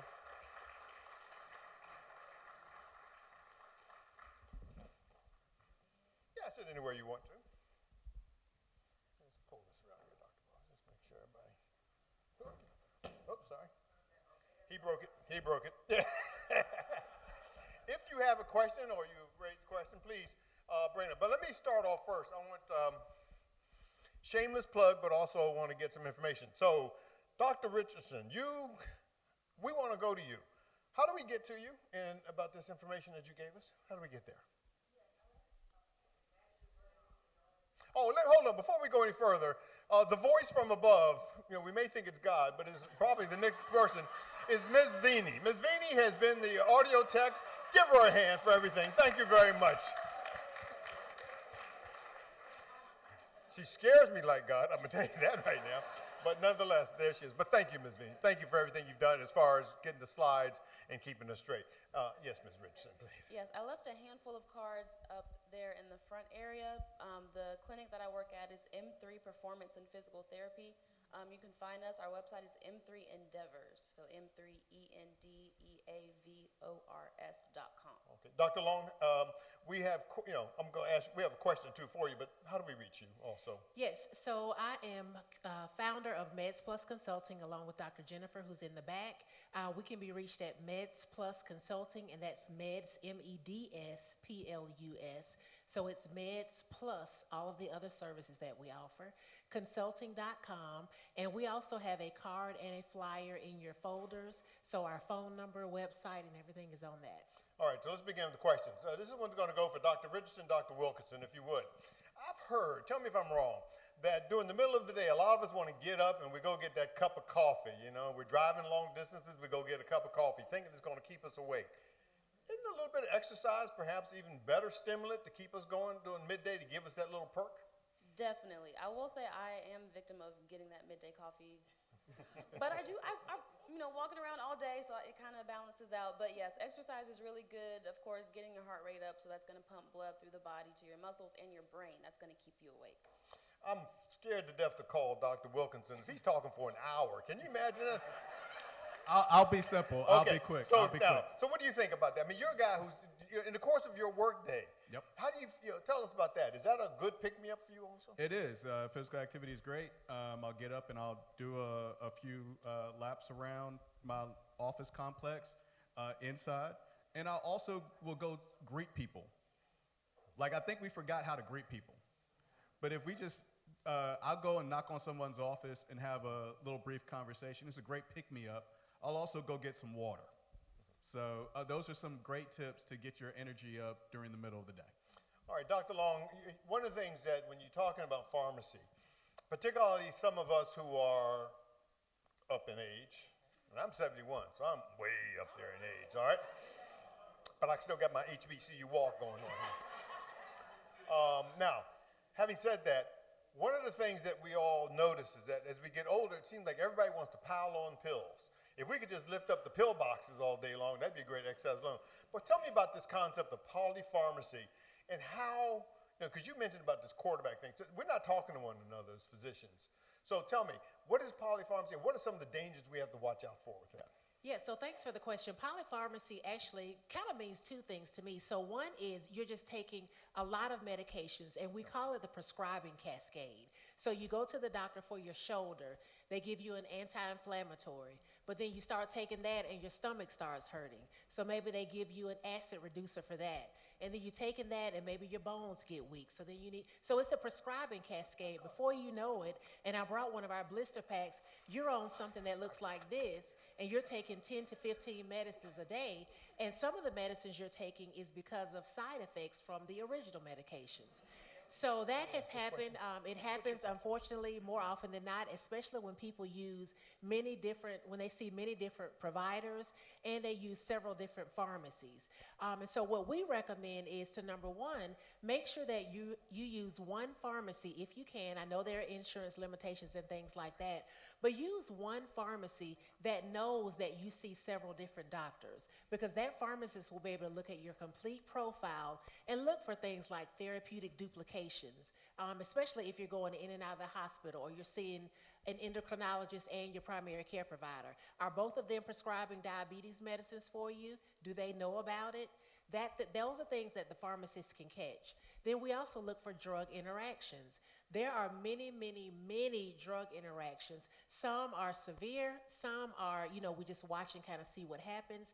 But when you have a primary pharmacist that knows about you, your health conditions, and your medications, we can look out for those kind of things. So polypharmacy is real. The last stat I read was somewhere in excess of $400 million a year. It costs the healthcare system to manage drug errors. That's a lot of money. A lot of people are being hospitalized because of drug errors, and it's because they are seeing a lot of different doctors. They get stuff through mail order and through their local pharmacy and something over at this independent pharmacy, and it just creates issues. So definitely want to try to get it down to one pharmacy, preferably somebody that you know and trust. All right. Now, many of the people here said, I don't want to get into this thing of having to take a lot of medications.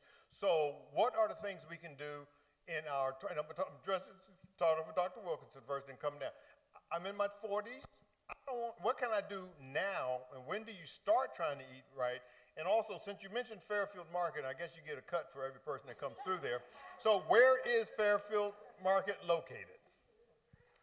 Now, that's a good question. I hope you don't mean where it's located. No. I think someone mentioned that we have this thing called GPS that gets us to places. I GPS it, to be quite honest. I don't know the address, but I think the website is cjmarket.com or something related to that. But it's Carver Jones Market. If you look up Carver Jones Market, you will get the address. And so Gary Avenue. That's right. So thank you for that. And then in terms of, I think, you asked when do we start trying to work to be healthier, I guess is kind of how I summarize the question. When we're born. I mean, we want our parents to nurture our kids in the way that they should go, train them in the way they should go, and that includes eating healthy. And then as they get older, they will do the same, and they will do the same, and we will see increases in health and well-being. But, I'm 46, and I'm someone who had a journey as well, who was eating whatever was put in front of him because he was trying to just be a poor graduate student, just trying to make it. And that's what I was. But when I had to take my health seriously, I had to do the following: increase fruits and vegetable intake, got sodas out of the house. I got married, and my wife took sodas out the house. That's like the first thing she did. Like I came home from work one day and there were no more sodas. And then I had to, do the same thing, walking, running, jogging, working out, starting to lift weights, stretching as we did earlier, and just doing the things that, the doctors and public health has informed us to do. Those are the answers. So I'm glad you only lost sodas. I can't tell you all the things my wife took away from me. That was the start. I didn't even notice until it was too late. Now, having said that, Dr. Turner, how do you know you're having a heart attack? Is it possible to have one and you not even know it?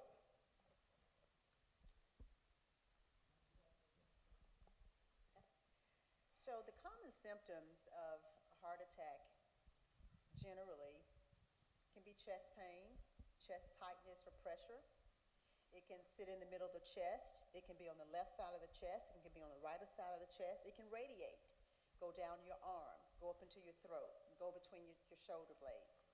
The interesting thing, though, is that the symptoms for women are very different. Some of the symptoms that I've seen for women experiencing a heart attack, they thought they were having a toothache. They thought they were having a headache, a migraine headache.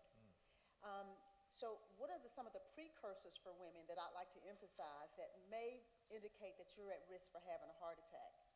Two things: fatigue. You were once able to walk down to the mailbox, now you can't do it any longer, okay? The other thing is extremely short of breath with very limited activity. So that's basically it. A lot of times, one question I ask is, when you have this chest pain, do you break out into a cold sweat? And usually that's also an indicator. But yes, some patients have had a heart attack and didn't really know that they've had a heart attack, especially patients who have diabetes, because the nerves that transmit pain for patients with diabetes have been damaged. So oftentimes, yes, that can happen. You all tell me, whoever wants to address this, but one of the things we talked about last week was differences in making a diagnosis of a heart attack based upon a person's race and, of course, gender on arriving in the emergency room. Somehow or another, African Americans to get diagnosed, same symptoms, at a lower rate for having a heart attack compared to someone white. Woman, lower rate than for men. So who would like to tackle this and tell me, are there differences in the presentation between genders, or is it all the same and it's just the providers who are making the mistake? There are differences. Oftentimes, when a female complains of chest pain, they'll think that it's an emotional part. She's anxious. She's a hypochondriac. So oftentimes the symptoms are not taken seriously for women as maybe for men. There's also a discrepancy in terms of African Americans. When African Americans sometimes come in with chest pain, they'll say they're drug seeking. So there are differences in terms of patients being diagnosed accurately and in an amount of time that we can actually help that patient. So can I fire my provider? That was something, you mentioned something about I have a disagreement with the provider. So I want you, Ms. Cartina, to come along and tell me, can I fire the provider and go get somebody else? Yes, you can. Now, the thing that you have to take into consideration is what your insurance dictates. You do have list of physicians or providers that are on that list. Ms. Cartagena, tell me, is it difficult for us to say that I am not happy with what this, as we heard earlier from the testimony, they weren't meeting their needs.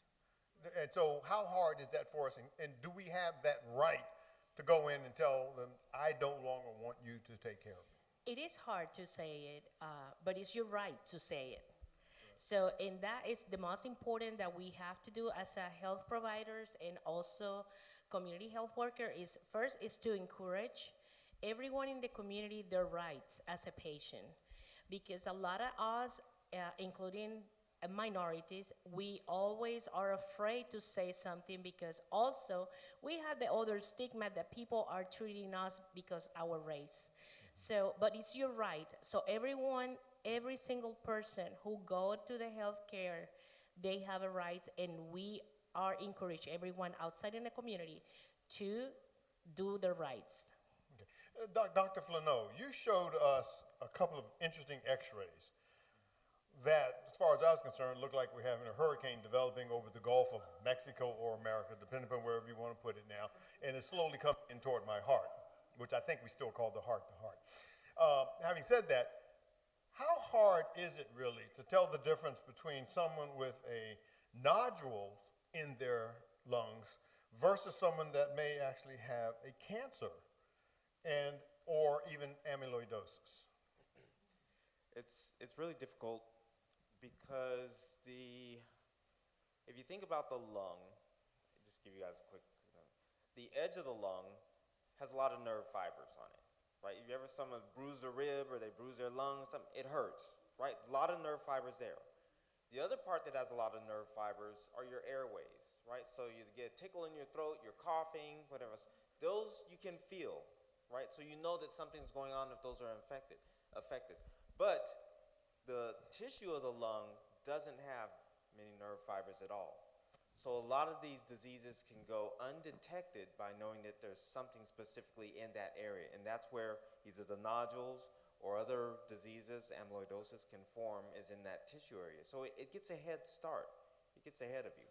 Now, Dr. Flanone, we heard a lot about the importance of going out and exercising. We also heard the importance of us getting better nutrition.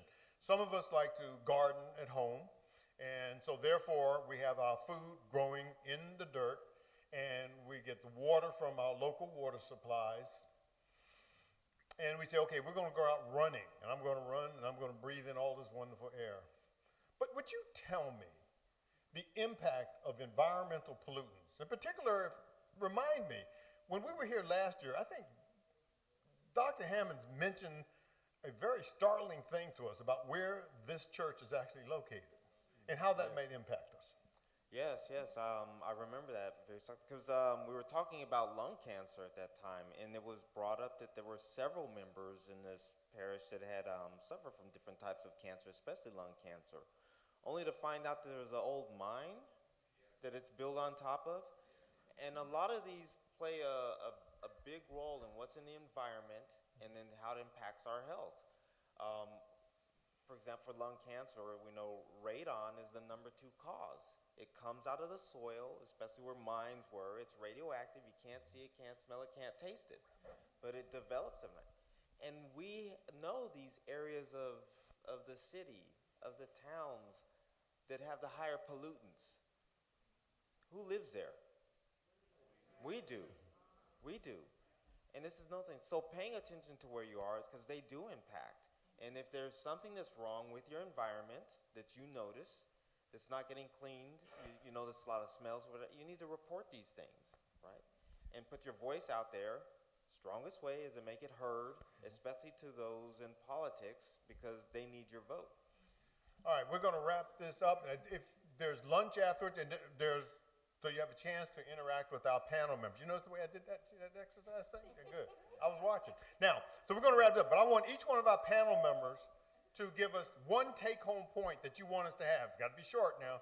One take-home point that I want you to get. But before we do that, I want to remind you, if you've not filled out part 1 of the survey, please fill that out. And then, of course, if you have, I want part 2 filled out. At the end of it, you can give it to anybody from Hill, and there's Ms. Gabriel Jones, who's standing up there. Shayla, please stand up. Ms. Mildred Pierce, please stand up. These are all people from Hill that are here to help us all. Let's give them a hand anyway. But they really organized a great program, didn't they? And let's also give a hand again to AstraZeneca. I don't think you all realize. I mean, let's be real about this. You have, as Mr. Mosby said, you got a multi-billion-dollar company. Billion. That's more than Elon Musk claims he saved us. But I'm not going to use bad words in your church. Now, but let's think about that. How many of you can name me a pharmaceutical company? Yeah. But just think, you got an international company that has come to your house. Let's give it up for them. Give it up for them. So when you hear these things, well, the pharmaceutical industry doesn't care about me. Well, some of them might not, but at least you know one that does. All right. Ms. Cartagena, what's the take-home point? Together we can change the future. That's the talk point. Dr. Long, keep going. My take home point as a pharmacist, take your medication, and if you can't, talk to your healthcare provider about why and come up with a plan B. My take home point as a physical therapist is to just get up and move a little bit more throughout the day. And also in Alabama, you don't need a referral from your physician to see a physical therapist. So if you have any aches, pains, strains, come see us. My take-home point, being a heart failure practitioner, is know your numbers. What's your blood pressure? What's your cholesterol? What's your weight? What's your blood sugar? So know your numbers. Along the same lines, I would say is know your body and be able to advocate for it. Because a lot of these diseases, they come along subtly, and these little bitty changes sort of build up until you have this big turning point. And often at that time, it's a little bit too late. So advocate for it and know your body. Building on what they shared, know your body, set some goals, make the change as an individual, and then help others to make a change for your family and then in your community. Thank you all. Let's give the panel a hand. There are many things that we can do for ourselves, and sometimes we need a little bit of help. But I think you see right now there are a lot of resources here in Birmingham, Alabama. Please reach out for them. Let's turn things back over to the good Bishop Hammond. And as I said last time, I'm going to say it this time. The only thing standing between you and lunch is Dr. Hammond.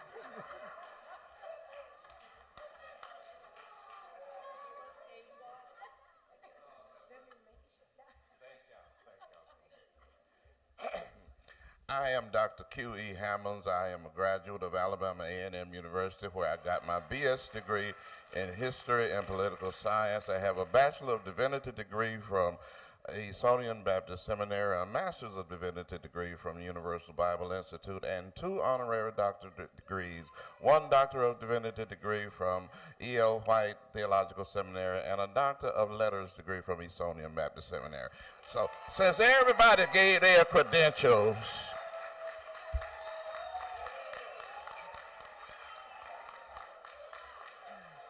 I just thought I'd give my credentials since everybody giving their credentials. Seriously, saints, please fill out these forms, these survey forms. We need them because AstraZeneca, our sponsor who is here today, we always hear about Big Farm this and Big Farm that. Big Farm is here today. And it's showing that they care about us in our community. And we want them to know that that we've been here. So the only way they're going to know that you've been here is for you to fill out these forms and turn them in. Please, ma'am, please, sirs, look in your packet and get this form right on the left-hand side. Fill it out and turn it in. I want to thank Heal Collaborative, Howard and Gabrielle for their hard work, because they put this panel together. They put this panel, and these are experts in their field, and they're coming out here to talk to us. Amen. Amen. Now, give your pastor a hand for knowing how to contact the folk that can contact the folk. And Dr. Long, I got a question for you, but I'm ashamed to ask it in front of folks, so. Okay, all right. Now, please go, lunch is ready. We're gonna do just like we did last week. For the seniors, you'll be served downstairs, and for the adults, for those who are able, go upstairs in the J.R. Walker building. And I promised you that Antioch would have just a little gift for you for coming out. So those of you who were here last time and are here today, Antioch Missionary Baptist Church Incorporated, 1220 Hattie Street. Birmingham, Alabama, has a $25 gift card for you.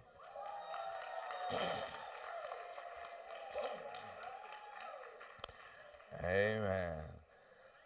That's right.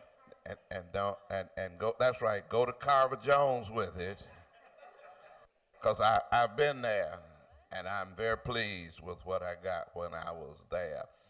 And all right, thank you all so much, Antioch. Yes, ma'am, up there, Lavinia, Stephen.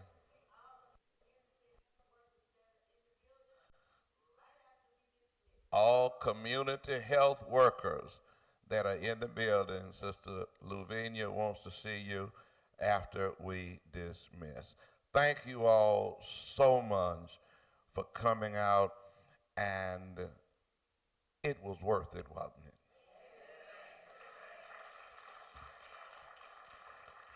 Thank you to the speakers. My heart is just full of joy this morning. And for those of you who don't know, I talked about at the top of the program that pretty black girl that I married. There she is right there. Stand up, baby. Stand up. I want them to see. That's who I asked the Lord for right there. And he answers prayer. Hallelujah.